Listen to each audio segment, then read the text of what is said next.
ဖိုးချမ်းရှုံးပြီနော် ပစ္စည်းရရေပဲကြီးတာကိုချမ်းကြတော့ငါလည်းကိုတက်အောင်လုပ်မယ်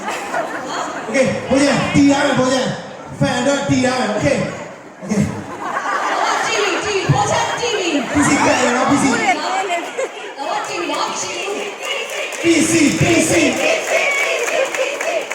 ကိုယ်ဒီနာအခွဲကိုနည်းနည်းလေးအပြည့်ထုတ်လို့ပါဒီနာတော့အဲ့ဒါရထားရအောင် โอเค အခုချမ်းစားပြီကိုချမ်းကြည့်ပါပြီတော့မရှိပါဘူး3 2 1 go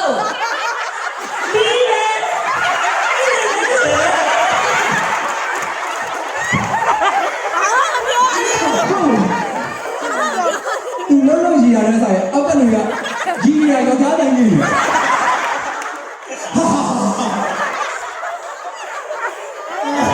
โอเคဒီတော့ပဲဒီရည်ပြီလို့ဒီရအဲ့ဒါဖန်ရှိလာပါလာโอเคညီမလေးမိုက်ကြတယ်ရော့